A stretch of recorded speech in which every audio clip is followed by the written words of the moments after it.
हरिओम आत्मीय भक्तजनों, सप्रेम जय श्री हरि। आज का प्रसंग है कि पुण्य आपका हर कोई बांट सकता है, लेकिन पाप कोई बांटने को तैयार नहीं हो सकता है। इसलिए हो सके तो पुण्य करें, पाप ना करें। जीवन में इस प्रसंग को हम ले चलते हैं इस उपाख्यान के द्वारा, जहाँ एक बार एक डाकू ने महर्षि देव ऋषि को छेका रास्ते में और बोला कि जो कुछ भी तुम्हारे पास है तुम सौंप दो। वह डाकू इतना दुर्दांत था, कहते हैं कि साधु महात्माओं की इतनी हत्या की कि 7.5 बैलगाड़ी जगोपवित भर गया था। सोच जाओ, इतना तो ब्राह्मणों की हत्या की और बिना जनेऊ धारण करने वाले शूद्रों या अन्य जातियों की कितना हत्या की होगी। लेकिन देव ऋषि तो देव ऋषि ठहरे। उसने बोला कि अरे मित्र, तो ये तो बताओ मुस्कुराते हुए, तुम जो यह पाप कर रहे हो किसके लिए कर रहे हो? इस पाप का भागी कौन बनेगा? बोला जिसको मैं भरण पोषण करता हूँ वो बनेगा। बोला कि मेरे परिवार के लोग। देव ऋषि मुस्कुराए, हंस के बोले कि उससे पूछ के तो आओ। कहा रे यार, तुम तो बड़ा चतुराई करते हो कि जब तक हम पूछने जाएंगे तब तक तुम भाग जाओगे। देव ऋषि ने कहा किसी पेड़ में बांध दो। देव ऋषि पेड़ से सट कर खड़े हो गए, बोले कि बांध दो कि मैं भाग न जाऊं। वह बांध कर देव ऋषि नारद को अपने घर गया। पहले पिता से पूछा कि पिताजी, मैं जो यह पाप करता हूँ, मार काट कर लाता हूँ, क्या आप मेरे पाप के भागी बनोगे? पिताजी बोले, बेटा मैंने तुम्हें पाल पोस कर बड़ा किया, तुम अच्छे से कमाओ बुरे से कमाओ, कमा कर मेरा भरण पोषण करना तुम्हारा कर्तव्य है। बचपन में मैंने किया, आज तुम उसे करके लौटा रहे हो, इसमें मैं तुम्हारे पाप का भागी क्यों बनूं? पाप करोगे तुम, पुण्य करोगे तुम जानो। उसके आंखों के तले अंधेरा छा गया। फिर वह अपनी माँ के पास गया, माँ ने भी वही उत्तर दिया। फिर वह अपनी पत्नी के पास गया। पत्नी ने कहा, रे तुम तो मुझे ब्याह करके लाए हो, 7 फेरे करके लाए हो, तुम कैसे कमाते हो उससे मेरा क्या लेना देना? तुम मेरा मेंटेन करो, तुम मेरे श्रृंगार की, मेरे जीवन यापन की साधन जुटाते हुए बदले में मैं तुम्हारा घर गृहस्थी चौका पानी करता हूँ।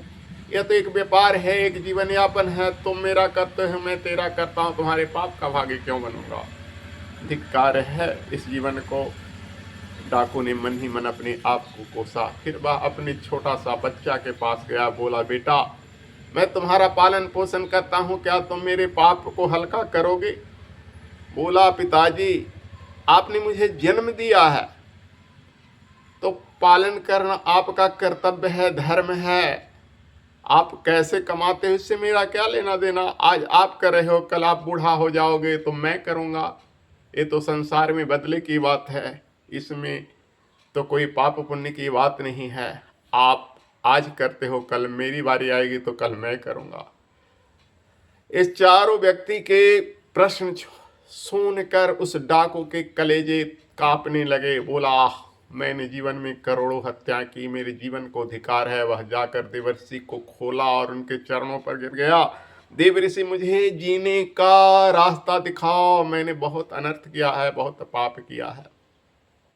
देव ऋषि मुस्कुराए, बोले, पता चल गया बेटा कि पाप को कोई नहीं बांटता है, पुण्य को बांट सकता है। तुम पुण्य कमाओगे तो जिसे भी छू दोगे वो पारस बन जाएगा, उसके पाप धुल जाएंगे। लेकिन तुम पाप करोगे तो तुम्हारी परछाई भी देखने से लोग डरेगा। पाप इतना घिनौना होता है, इसलिए पाप को संसार में कोई नहीं बांटता है।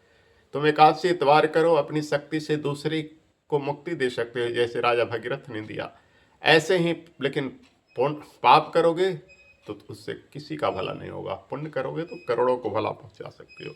तो बोले, देवऋषि मुझे जीने का रास्ता दिखाओ। देवऋषि ने कहा, भगवान राम ही तुम्हारा भला करेंगे, मैं तुम्हें राम नाम का मंत्र देता हूँ, राम राम जपो। डाकू बोला, राम राम मुझसे बनेगा नहीं, मैं तो जिंदगी भर मार मार किया, मारा काटा मारा काटा।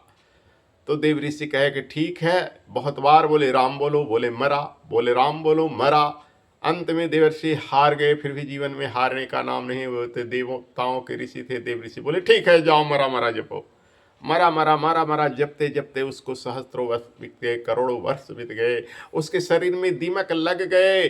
तब भगवान ब्रह्मा जी प्रसन्न हुए और उस दीमक को हटाए। उससे एक तेजस्वी जीवा निकला जिसका नाम वाल्मीकि रखा गया, क्योंकि वाल्मीकि का अर्थ होता है दीमक और वाल्मीकि मतलब उस दीमक से उपजे हुए व्यक्ति। और बोले कि तुम्हें भगवान राम का दर्शन होगा, तुम्हें इतना ज्ञान होगा कि तुम राम की गाथा गाओगे। वही वाल्मीकि रामायण लिखे, महर्षि वाल्मीकि के नाम से जाने गए। भगवान राम ने उनको दर्शन दिया, माता सीता उनकी कुटिया में आके रहे, लव कुश का पालन हुआ। ऐसे थे महर्षि वाल्मीकि जिन पर भगवान श्री राम की अनन्य कृपा हुई।